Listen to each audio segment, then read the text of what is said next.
الحمد لله نحمده ونستعينه ونستغفره ونؤمن به ونتوكل عليه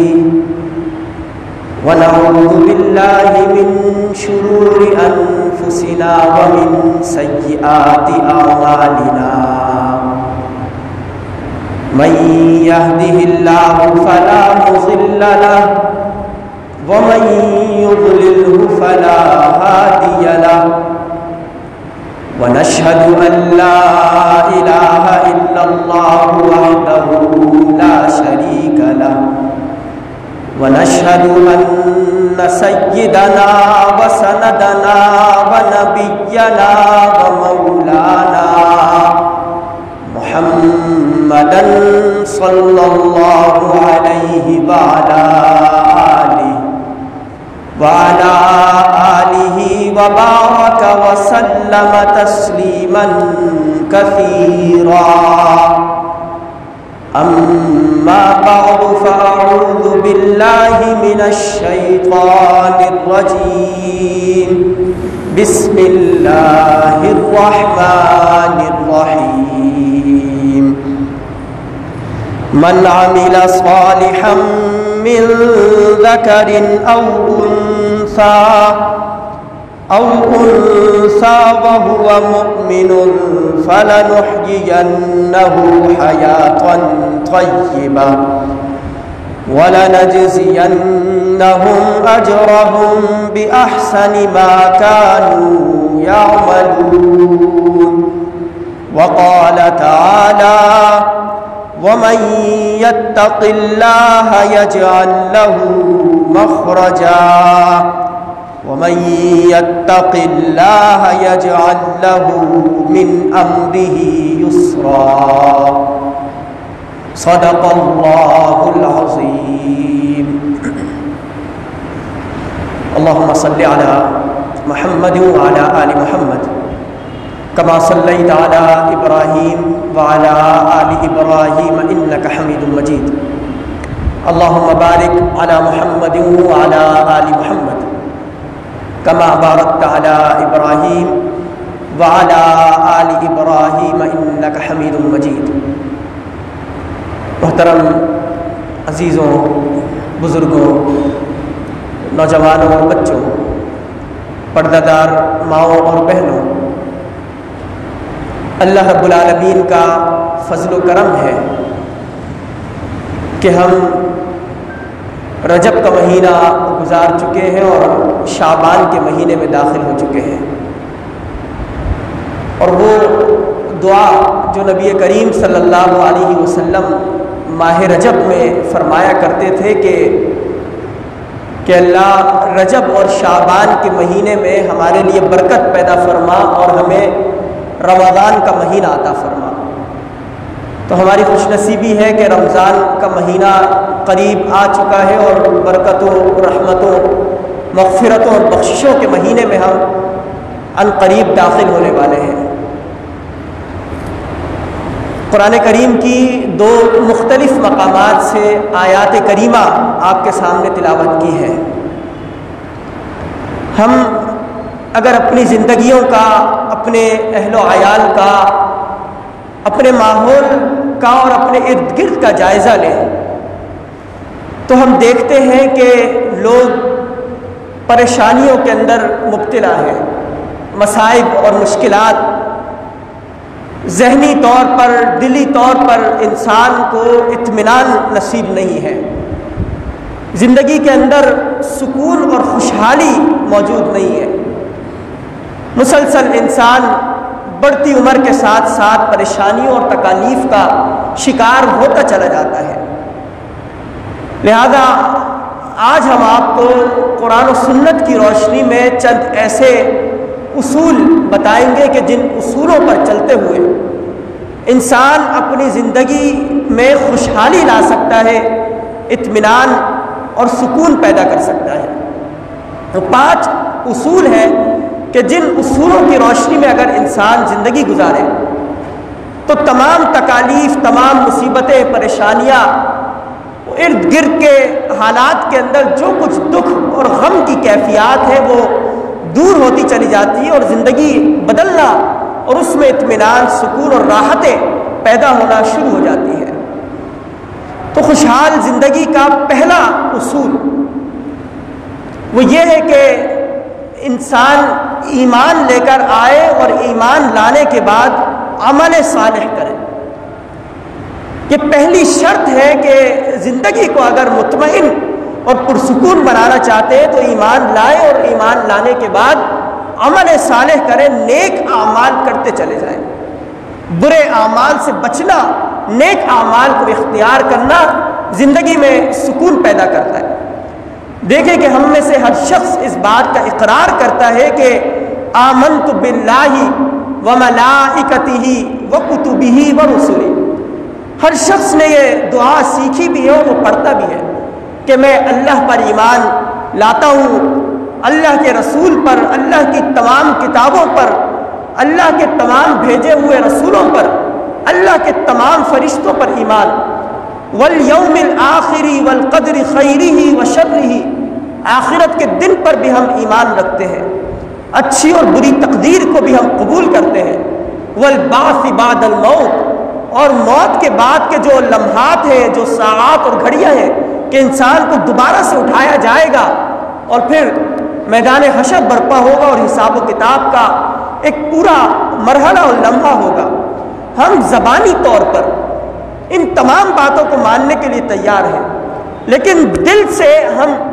ان باتوں کو ماننے کے لیے تیار نہیں ہیں۔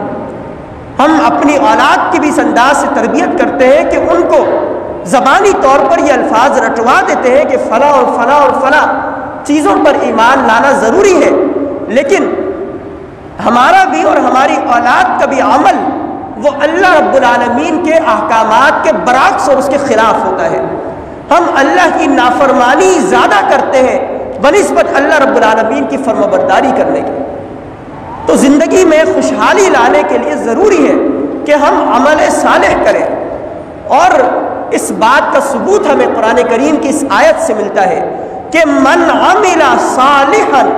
کہ جس شخص نے نیک عمل کیا، من عمل صالحا من ذکر او انثی، چاہے وہ مرد ہو یا عورت ہو، مذکر ہو یا مؤنث ہو، وہو مؤمن، لیکن شرط یہ ہے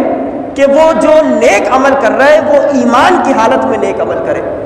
مؤمن ہو اور نیک عمل کرے۔ تو اللہ رب العالمین نے فرمایا کہ فَلَنُحْيِيَنَّهُ حَيَاتًا طَيِّبَةً، کہ ہم اس کی زندگی کو حیات طیبہ، اچھی اور عمدہ زندگی کے اندر تبدیل کر دیں گے۔ یعنی اگر وہ پریشانی میں، مشکل میں، تکلیف میں گھرا ہوا ہے تو اس کی وہ تمام تکالیف دور ہو جائیں گی۔ فَلَنُحْيِيَنَّهُ حَيَاتًا طَيِّبَةً، اور عمدہ اور طیبہ اور پاکیزہ زندگی وہ گزارنا شروع ہو جائے گا، سکون اور اطمینان اس کی زندگی کے اندر پیدا ہو جائے گا۔ اور صرف یہی نہیں کہ زندگی بہتر ہو جائے گی، اور آگے فرمایا کہ وَلَا نَجْزِيَنَّهُمْ أَجْرَهُمْ بِأَحْسَنِ مَا كَانُوا يَعْمَلُونَ، کہ اللہ رب العالمین اس سے بھی کئی گنا زیادہ، ایک تو زندگی خوشحال اور پھر اس سے کئی گنا زیادہ اللہ رب العالمین اجر بھی عطا فرمائیں گے، بدلہ دیں گے۔ وَلَا نَجْزِيَنَّهُمْ، اور ہم عمل صالح کرنے والوں کو بدلہ دیں گے، اجرہم، ان کے جو اجور ہوں گے، بِأَحْسَنِ مَا كَانُوا يَعْمَلُونَ، جو کچھ انہوں نے عمل کیا اس عمل کے مطابق نہیں بلکہ اس سے بھی احسن اور بہترین بدلہ ہم عمل صالح کرنے والوں کو دیں گے۔ تو زندگی کے اندر خوشحالی لانے کا پہلا طریقہ ہم عمل صالح کریں، اللہ کی فرمانبرداری میں رہتے ہوئے زندگی گزاریں۔ ہم اس بات کا پختہ ارادہ، پختہ قصد کر لیں کہ آئندہ کوئی بھی کام اللہ کی نافرمانی والا نہیں کریں گے۔ اگر ہم نمازوں سے دور ہیں تو نمازوں کے قریب آ جائیں گے۔ اگر ہم زکوٰۃ کی ادائیگی نہیں کر پا رہے کسی بھی وجہ سے، خود اپنی ذاتی سستی کاہلی کی بنا پر، یا مالی ہمارے پاس حیثیت نہیں ہے، تو اللہ رب العالمین کے لیے نیک عمل کریں تو زندگی کے اندر خوشحالی پیدا ہو جائے گی۔ جو بھی معاملات، جو بھی پریشانیاں اور جو بھی تکلیفیں ہماری زندگی میں آتی ہیں وہ تمام کی تمام تکالیف اس عمل صالح کے نتیجے میں دور ہو جائیں گی۔ اور دوسرا زندگی میں خوشحالی لانے کا جو اصول ہے وہ یہ ہے کہ انسان تقوی کی اور پرہیزگاری کی زندگی گزاریں۔ اللہ رب العالمین کا خوف اپنے دلوں کے اندر پیدا کرتے ہوئے، ہر قدم پر اس سوال کو اٹھاتے ہوئے کہ میں جو عمل کرنے والا ہوں، کیا یہ عمل اللہ رب العالمین اور نبی کریم صلی اللہ علیہ وسلم کے طریقے کے مطابق ہے یا اس کے خلاف ہے؟ جب بھی ہم کوئی کام کرنا شروع کریں اور ہمارے ذہنوں کے اندر اور ہمارے دل کے اندر یہ سوال پیدا ہونا شروع ہو جائے کہ کیا یہ ہمارا عمل اللہ اور اس کے رسول کے بتائے ہوئے طریقے کے مطابق ہے، تو آپ سمجھ لیں کہ آپ تقوی اور پرہیزگاری کی زندگی گزارنا آپ نے شروع کر دی ہے۔ ہمارا حال اور ہمارا معمول تو یہ ہے کہ ہم جو بھی کام کرنا شروع کریں، ہمارے ذہن بالکل ہی اس بات سے خالی ہو جاتے ہیں کہ ہم یہ بات سوچیں کہ کیا قرآن کے مطابق ہم یہ عمل کر رہے ہیں۔ یعنی ہم اس بات کو بھلا بیٹھے ہیں کہ مومن کا ہر عمل، مسلمان کا ہر عمل، اس کے شب و روز، اس کے تمام معاملات، چاہے وہ نمازوں سے متعلق معاملات، روزوں سے، عبادات سے متعلق معاملات ہوں، یا نکاح کے حوالے سے، وراثت کے حوالے سے، یا دیگر کسی حوالے سے، اور یہ جو خرید و فروخت کے اور بیع اور تجارت کے معاملات، اور یہ جو عدالتی نظام اور پھر سرکاری حیثیت سے اور ریاستی معاملات، ہر معاملے کے اندر ہمارے ذہن اس بات کی طرف متوجہ ہو جائے کہ اللہ رب العالمین کا طریقہ کیا ہے اور نبی کریم صلی اللہ علیہ وسلم کا اسوہ کیا ہے۔ اگر یہ سوال ہمارے ذہن کے اندر آتا ہے تو گویا کہ ہم تقوی کی زندگی گزارتے ہیں، اور زندگی میں خوشحالی لانے کے لیے تقوی پر قائم رہنا یہ انتہائی ضروری ہے۔ 3 آیات، پہلی آیت میں اللہ رب العالمین نے فرمایا کہ وَمَن یتق اللہ، کہ جس شخص نے اللہ کا تقوی اختیار کیا، اپنے ہر شب و روز اور اپنے ہر قدم پر اللہ رب العالمین کے طریقے کو اور قرآن کو مد نظر رکھا، تو یکفر عنہ سیئاتہ، فرمایا کہ اللہ رب العالمین اس کی تمام سیئات کو، اس کے تمام گناہوں کو مٹا دیں گے، جتنے بھی گناہ اس نے کیے۔ یکفر عنہ سیئاتہ ویعظم لہ اجرا، اور فرمایا کہ پہلی چیز کہ اس کے گناہوں کو مٹا دیا جائے گا، وَيُعْظِمْ لَهُ أَجْرًا، اور اس کو انتہائی بڑا اور اجر عظیم اللہ رب العالمین عطا فرمائیں گے تقوی کے نتیجے میں۔ اور دوسرے مقام پہ فرمایا کہ وَمَن يَتَّقِ اللَّهَ، کہ جو اللہ کا تقوی اختیار کرے گا، انتہائی اہم آیت، يَجْعَلْ لَهُ مَخْرَجًا، اللہ رب العالمین مشکلات سے نکلنے کے لیے اس کے لیے راستہ بنا دیں گے۔ يَجْعَلْ لَهُ، وہ اللہ بنا دے گا اس کے لیے مخرجہ، مشکلات سے نکلنے کا راستہ۔ یعنی انسان اگر تکلیف کے اندر، پریشانی میں مبتلا ہے، اگر گھر کے اندر مال و دولت کے حوالے سے، رزق کے حوالے سے کمی ہو چکی ہے، اگر مال کے اندر برکت ختم ہو چکی ہے، وہ جس کاروبار میں قدم رکھتا ہے، جو بھی کاروبار انسان شروع کرتا ہے، اس کاروبار میں اس کو نقصان ہو جاتا ہے، تو اللہ رب العالمین نے فرمایا کہ وَمَن يَتَّقِ اللَّهَ يَجْعَلْ لَهُ مَخْرَجًا، تمام معاملات کے اندر اللہ رب العالمین آسانی کی طرف اس کو منتقل کر دیں گے، اور نکلنے کا، پریشانی اور مصیبتوں سے نکلنے کا راستہ اس کے لیے بنا دیا جائے گا۔ اور پھر تیسری آیت بھی اسی طرح کی آیت ہے، اس میں بھی فرمایا کہ وَمَن يَتَّقِ اللَّهَ يَجْعَلْ لَهُ مِنْ أَمْرِهِ يُسْرًا، کہ اس کے جتنے بھی معاملات ہیں، من امرہ، اس کے تمام معاملات، یسرا، اللہ رب العالمین ان معاملات کے اندر آسانی اور سہولت پیدا کر دیں گے۔ یعنی ہم میں سے ہر شخص یہی تو خواہش ہے کہ اگر کوئی کاروبار شروع کرے، اگر کوئی مال و دولت ہاتھ میں آئے، اگر کہیں پر کسی کا کوئی رشتہ کرنا ہو، اگر گھر اور مکان بنانا ہو، تو معاملات کے اندر آسانی آ جائے، تکالیف اور مشکلات دور ہو جائے، اور انسان خود بخود وہ رکاوٹیں اس کی دور ہوتی چلی جائے، اور انسان اللہ رب العالمین کے قریب، تو اس کا ذریعہ یہ ہے زندگی میں خوشحالی لانے کا کہ اللہ کا خوف اور اللہ کا تقوی اور اس کی پرہیزگاری اختیار کی جائے۔ قدم قدم پر یہ جو شیطان ہر طرف سے گھات لگا کر بیٹھا ہے، دائیں سے، بائیں سے، آگے سے، پیچھے سے، ہر طرف سے وہ اس بات پر گھات لگائے بیٹھا ہے کہ انسان کو اللہ رب العالمین کی اطاعت اور فرمانبرداری سے ہٹا دے۔ تو جب انسان اللہ کی اطاعت اور فرمانبرداری سے نکل جاتا ہے تو وہ مشکلات کا شکار ہو جاتا ہے، اور جب اللہ کی اطاعت اور فرمانبرداری کے حدود کے اندر آ جائے تو اس کے لیے اللہ معاملات کو آسان کر دیتا ہے۔ اور صرف یہی نہیں کہ معاملات کے اندر آسانی اور زندگی کے اندر آسانی پیدا ہو جائے، بلکہ فرمایا کہ تقویٰ کا دوسرا اور انتہائی بڑا فائدہ وہ یہ ہے کہ وَيَرْزُقْهُ مِنْ حَيْثُ لَا يَحْتَسِبُ، کہ انسان کے وہم و گمان میں بھی یہ بات نہیں آ سکتی کہ اس کو فلاں اور فلاں جگہ سے رزق مل سکتا ہے۔ اللہ رب العالمین تقویٰ کے نتیجے میں ان جگہوں سے انسان کو رزق عطا فرمائے گا۔ وَيَرْزُقْهُ مِنْ حَيْثُ لَا يَحْتَسِبُ، انسان کے گمان کے خلاف ایسی ایسی جگہوں سے اللہ رب العالمین انسان کو رزق عطا فرما دیں گے کہ وہ سوچ بھی نہیں سکتا۔ یعنی تقویٰ کا اتنا بڑا فائدہ کہ زندگی کے اندر خوشحالی آ رہی ہے، مال و دولت کے حوالے سے، معاملات کی آسانی کے حوالے سے، رزق کی فراوانی کے حوالے سے، ہر چیز کا اللہ رب العالمین نے ہم سے وعدہ کیا ہے۔ بس شرط یہ ہے کہ ہم اس کے وعدے کے مطابق اپنی زندگی گزاریں، اس قرآن کے مطابق اور نبی کریم صلی اللہ علیہ وسلم کی روایات کے مطابق زندگی گزاریں،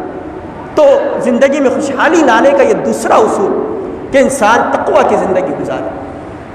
تیسرا اور اہم اصول وہ یہ ہے کہ ہم نمازوں کی پابندی کا اہتمام کریں۔ یہ جو اللہ رب العالمین نے دن میں 5 وقت کی نماز ہم پر فرض قرار دی اور فرمایا کہ نماز تو ایک ایسی عبادت کہ یا ایھا الذین آمنوا استعینوا بالصبر والصلاۃ، کہ لوگوں جو ایمان لے کر آئے ہو نماز کے ذریعے اللہ رب العالمین سے مدد مانگا کرو۔ یعنی نماز اللہ سے مدد مانگنے کا ذریعہ اور اللہ رب العالمین کا سب سے زیادہ قرب اسی نماز کے ذریعے انسان کو حاصل ہوتا ہے۔ پورا کا پورا جسم اللہ رب العالمین کی فرما برداری کے اندر بیک وقت حاضر ہو جاتا ہے۔ جب آپ نے اللہ اکبر کہہ دیا تو گویا کہ وہ تمام معاملات جو آپ کے لیے جائز ہیں، حلال ہیں، وہ بھی آپ کے لیے حرام ہو جاتے ہیں۔ صرف اور صرف نماز میں اللہ رب العالمین کی عبادت میں اور قبلہ رخ ہوتے ہوئے سب کچھ آپ اپنے جسم کو، پورے کے پورے جسم کو اس کے سامنے جھکا دیتے ہیں۔ نہیں، سجدہ ایک ایسی عبادت کہ انسان کی پیشانی، اس کی ناک، اس کے پورے اعضاء، اس کے ہاتھ، اس کے پیر، ہر چیز اللہ کے آگے جھک جاتی ہے۔ یعنی ہم اس بات کا اقرار کرتے ہیں کہ اللہ تیرے ہی بندے ہیں، تیری ہی فرما برداری کرنے والے ہیں، تیرے ہی آگے اپنے آپ کو سر بسجود کرنے والے ہیں، اور ہم اس بات کا اقرار کرتے ہیں۔ تو یہ نماز ایک ایسی عبادت کہ زندگی کے اندر خوشحالی اور سکون لانے والی عبادت ہے۔ اگر ہم اس کی پابندی کا اہتمام کرنا شروع کر دیں، وہ جو اللہ رب العالمین نے فرمایا کہ اگر کوئی شخص 2 رکعت کا بھی اہتمام کرتا ہے صدق دل سے، اور وہ رکعتیں ایسی رکعتیں کہ آنکھوں سے آنسو بھی بہہ جائیں، گریہ ازاری کرتے ہوئے، وہ جو حدیث میں نبی کریم صلی اللہ علیہ وسلم نے فرمایا کہ تم اللہ رب العالمین کی عبادت اس طرح کرو کہ تم اللہ کو دیکھ رہے ہو، ایسی تمہاری نماز ہونی چاہیے۔ لیکن اگر تمہارے دل کے اندر یہ کیفیت پیدا نہیں ہو پاتی کہ تم اللہ کو دیکھ رہے، تو کم از کم یہ کیفیت تو اپنے دل کے اندر پیدا کر لو کہ اللہ رب العالمین تمہیں دیکھ رہا ہے۔ فَإِن لَمْ تَكُن تَرَاهُ فَإِنَّهُ يَرَاكَ، کہ اگر تم اسے نہیں دیکھ پاتے، اتنا تمہارا ایمان نہیں بڑھتا، تو کم از کم یہ کیفیت تمہارے دل کے اندر پیدا ہونی چاہیے کہ وہ تمہیں دیکھ رہا ہے۔ اگر وہ خشوع و خضوع ہماری نمازوں کے اندر آ جائے تو قد افلح المؤمنون الذین هم فی صلاتهم خاشعون، فرمایا کہ مومنین فلاح پا گئے، کامیاب ہو گئے، جنت ان کو مل گئی، جنت الفردوس، اور جنت الفردوس پانے کے لیے الذین هم فی صلاتهم خاشعون، کہ ان کی نمازیں ایسی نمازیں کہ جن کے اندر خشوع اور خضوع ہوتا ہے۔ آپ دیکھیں کہ نبی کریم صلی اللہ علیہ وسلم جب بھی کوئی مشکل آتی، صحابہ کرام پہ جب بھی کوئی پریشانی اور تکلیف آتی، فوراً مسجد کا رخ کرتے یا اپنے گھر میں ہی مصلی بچھا کر نماز پڑھا کرتے تھے، اور اللہ رب العالمین سے اس وقت تک گریہ ازاری کرتے رہتے، اس کے حضور سجدے میں پڑے رہتے کہ جب تک مشکل سے نجات نہ مل جائے۔ اور اس کے لیے اللہ رب العالمین نے اور نبی کریم صلی اللہ علیہ وسلم نے مختلف نمازیں بھی سکھائی، مختلف طریقے بھی سکھائے۔ یہ جو انسان استخارہ کرتا ہے کہ اللہ رب العالمین سے خیر مانگتا ہے، اس سے مشورہ طلب کرتا ہے، جب بھی کوئی کام، کسی کام میں وہ قدم رکھنا چاہتا ہے، کوئی کاروبار شروع کرنا چاہے، مکان بنانا چاہے، کوئی رشتہ کرنا چاہے، تو وہ اللہ رب العالمین سے خیر مانگنے کے لیے استخارہ کرتا ہے۔ تو اس کے لیے بھی اللہ کے رسول صلی اللہ علیہ وسلم نے نماز سکھائی کہ 2 رکعت نماز کا اہتمام کیا جائے، اور پھر ایک دعائے استخارہ ہے، اس دعا کو مانگا جائے۔ جب انسان کسی مجبوری کے اندر الجھ جاتا ہے، پریشانی میں مبتلا ہو جاتا ہے، تو اس کے لیے بھی نبی کریم صلی اللہ علیہ وسلم نے نماز سکھائی، اسے صلاۃ الحاجہ کا نام دیا کہ اگر انسان کسی حاجت کے اندر مبتلا ہے تو وہ صلاۃ الحاجہ کا اہتمام کرے، تو اس کے بعد اللہ رب العالمین اس کی اس الجھن کو دور کر دیتا ہے۔ اگر انسان انتہائی گناہگار ہو چکا، اس کا دل سیاہ ہو چکا، تو اس کے لیے بھی نماز سکھائی کہ وہ صلاۃ التوبہ کا اہتمام کرے اور اس کے بعد اللہ رب العالمین سے گریہ ازاری کرے۔ یعنی یہ نمازیں یہ انسان کی زندگی کے اندر خوشحالی لانے کا، اطمینان لانے کا اور سکون لانے کا ذریعہ بن جاتی ہے۔ انسان کا ذہن ایک طرف متوجہ ہو جاتا ہے اور یکسو ہو جاتا ہے۔ تو زندگی میں خوشحالی لانے کا یہ تیسرا اصول کہ انسان اللہ رب العالمین کی رضا کے لیے نمازوں کی پابندی کا اہتمام کرے۔ پہلا اصول کہ عمل صالح کیا جائے اور عمل صالح ایمان کی کیفیت پہ کیا جائے۔ دوسرا اصول اللہ کا تقوی، پرہیزگاری اور اس کا خوف اپنے دل کے اندر پیدا کر لیا جائے۔ اور تیسرا اصول کہ نمازوں کی پابندی کا اہتمام کیا جائے۔ اور چوتھا زندگی کے اندر خوشحالی لانے کا جو اصول ہے وہ انتہائی بہترین اصول، اگر اس پر عمل کر لیا جائے تو ایسی بابرکت زندگی ہو جائے، ایسی پرسکون زندگی ہو جائے کہ انسان تمام مشکلات سے دور ہو جائے۔ وہ یہ ہے کہ کثرت سے استغفار کا اہتمام کیا جائے، اللہ کے حضور حاضر ہو کر اپنے گناہوں کا اقرار کرتے ہوئے اس کے سامنے گریہ ازاری کی جائے، توبہ اور تائب ہوا جائے، اس کی طرف رجوع کیا جائے۔ زیادہ سے زیادہ توبہ اور استغفار کے نتیجے میں زندگی کے اندر برکت اور اطمینان پیدا ہو جاتا ہے۔ وہ جو سورہ نوح میں فرمایا فَقُلْتُ اسْتَغْفِرُوا رَبَّكُمْ کہ اپنے رب سے مغفرت مانگو، إِنَّهُ كَانَ غَفَّارًا بے شک وہ رب مغفرت بخشنے والا۔ ایک تو ہوتا ہے غفور یعنی مغفرت بخشنے والا، ایک لفظ ہے غفار یعنی بہت زیادہ، معنی کی زیادتی اس کے اندر پائی جاتی ہے کہ بہت زیادہ مغفرت بخشنے والا۔ یرسل السماء علیکم مدرارا، یہ جب انسان توبہ اور استغفار کرتا ہے تو اس کے فائدے جو انسان کو ملتے ہیں وہ اللہ رب العالمین نے ان آیتوں کے اندر گنوائے ہیں۔ پہلا فائدہ یرسل السماء علیکم مدرارا، آسمان سے موسلا دار بارشیں، اللہ کی برکت والی اور رحمتوں والی بارشیں نازل ہونا شروع ہو جاتی ہیں۔ یعنی آپ دیکھیں کہ ہم جس خطے کے اندر رہتے ہیں سال میں بہت ہی کم ہم پر بارشیں برستی ہیں۔ ہم کبھی کبھی تو بار بار دعائیں اللہ رب العالمین کے سامنے مانگتے ہیں کہ اللہ بارشوں کو برسا دے۔ گرمی کی شدت ایسی ہو جاتی ہے کہ انسان مجبور ہو جاتا ہے کہ اللہ کے حضور بارشوں کے لیے دعائیں مانگے۔ فرمایا کہ اگر استغفار کرنا شروع کر دو گے، سب کے سب اگر استغفار شروع کر دیں تو یرسل السماء علیکم مدرارا، اللہ کی رحمتوں اور برکتوں والی بارشوں کا نزول ہونا شروع ہو جائے گا۔ وَيُمْدِدْكُمْ بِأَمْوَالٍ، دوسرا استغفار کا فائدہ، اللہ رب العالمین تمہاری مدد کرے گا بِأَمْوَالٍ، مال کے ذریعے۔ مال کی ایسی زیادتی آئے گی، ایسی فراوانی آئے گی کہ اس کے اندر بے شمار برکتیں پیدا ہونا شروع ہو جائیں گی۔ انسان کی جو کچھ ضروریات اور حاجات ہیں وہ مکمل ہوتی چلی جائیں گی۔ وَيُمْدِدْكُمْ بِأَمْوَالٍ وَبَنِينَ، اور دوسری چیز فرمائی کہ اللہ رب العالمین اولاد کے ذریعے تمہاری مدد کرنا شروع کر دے گا۔ یعنی کچھ لوگ ایسے ہوتے ہیں کہ جن کی اولاد نہیں ہو پاتی، کچھ لوگ ایسے ہوتے ہیں کہ جن کو اولاد تو مل جاتی ہے لیکن اولاد وہ کسی بیماری کے اندر مبتلا ہو جاتی ہے یا وہ نافرمان بن جاتی ہے۔ تو فرمایا کہ اگر استغفار کرو گے تو اولاد بھی ملے گی اور اس میں برکت بھی پیدا ہو جائے گی، وہ نافرمان بننے کے بجائے تمہاری فرما بردار بن جائے گی۔ تو یہ ساری چیزیں زندگی کے اندر خوشحالی لانے کا ذریعہ ہے کہ بارش بھی برسنا شروع ہو جائے، مال بھی بڑھ جائے، اولاد کے اندر بھی اضافہ اور اولاد فرما بردار بن جائے۔ وَيَجْعَلْ لَكُمْ جَنَّاتٍ وَيَجْعَلْ لَكُمْ أَنْهَارًا، آگے دو اور چیزیں اللہ رب العالمین نے بیان فرمائی۔ فرمایا کہ اگر استغفار کرو گے تو باغات کی کثرت تمہارے لیے پیدا ہو جائے گی۔ وَيَجْعَلْ لَكُمْ جَنَّاتٍ وَيَجْعَلْ لَكُمْ أَنْهَارًا، اور نہریں تمہارے لیے اللہ رب العالمین جاری فرما دیں گے۔ یعنی یہ جو کاشتکاری اور فصلوں کی کٹائی کے حوالے سے جو مرحلے ہوتے ہیں کہ جن مرحلوں کے نتیجے میں ہم تک مختلف سبزیاں اور پھل اور فروٹ اس قسم کی چیزیں پہنچتی ہیں، تو فرمایا کہ ان چیزوں کے اندر بھی استغفار کے نتیجے میں برکت شروع ہو جائے گی۔ تو زندگی میں خوشحالی لانے کا یہ چوتھا اصول کہ انسان کثرت سے اللہ رب العالمین سے گریہ ازاری کرے، اپنے گناہوں کی بخشش مانگے۔ یعنی وہ اللہ کے رسول صلی اللہ علیہ وسلم جو بخشائے تھے، ان کے حوالے سے کوئی شخص یہ بات نہیں کہہ سکتا کہ ان سے ذرہ برابر بھی کوئی گناہ کا کام ہرگز نہیں ہو سکتا۔ وہ بھی 70 اور 100 مرتبہ دن میں اللہ کے حضور حاضر ہوتے اور گریہ ازاری اور استغفار کیا کرتے تھے۔ تو میں اور آپ، ہمارے لیے تو زیادہ ضروری ہے کہ ہم ان سے زیادہ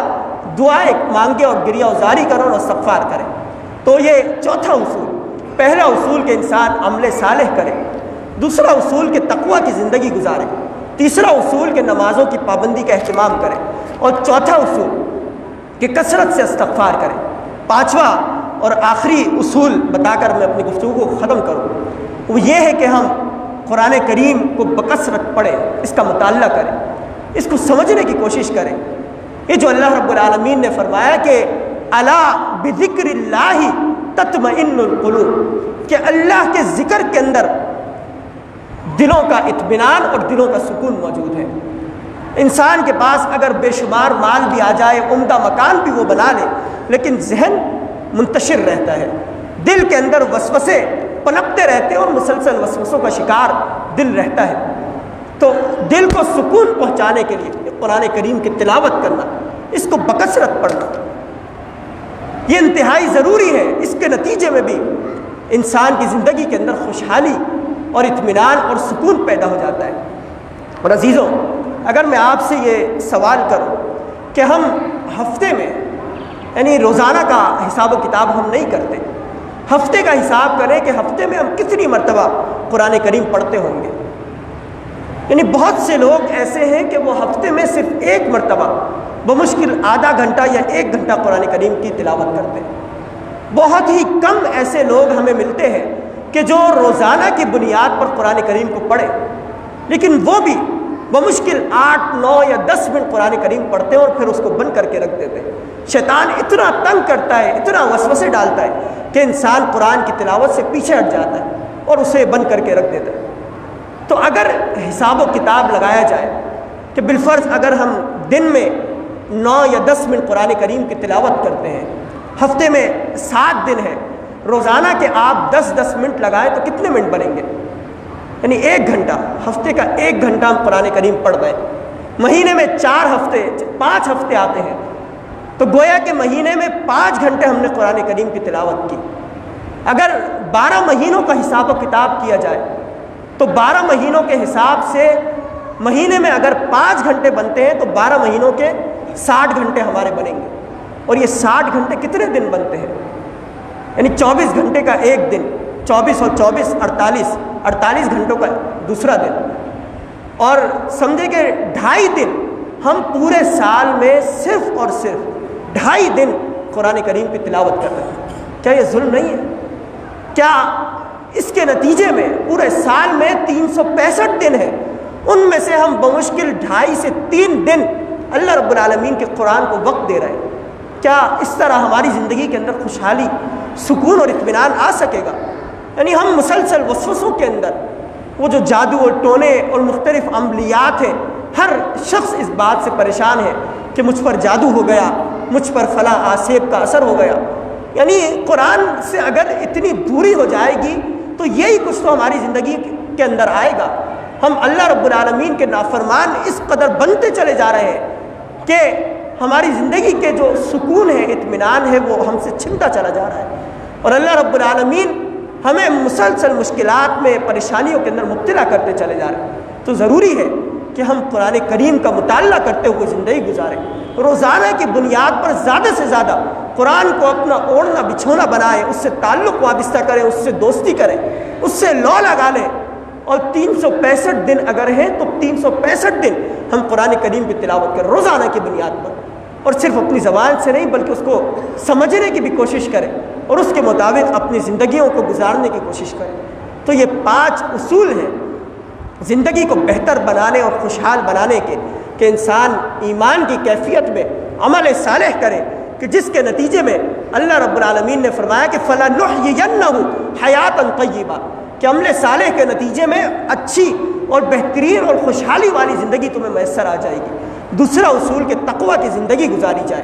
فرمایا کہ یجعل لہ مخرجا یجعل لہ من امرہ یسرا ویرزقہ من حیث لا یحتسب۔ تقوی کے نتیجے میں معاملات کے اندر آسانی پیدا ہو جائے گی، مشکلات سے نکلنے کے راستے پیدا ہو جائیں گے، اور بے شمار رزق کی فراوانی اللہ رب العالمین عطا فرما دیں گے۔ اور تیسرا نمازوں کی پابندی کا اہتمام کرے۔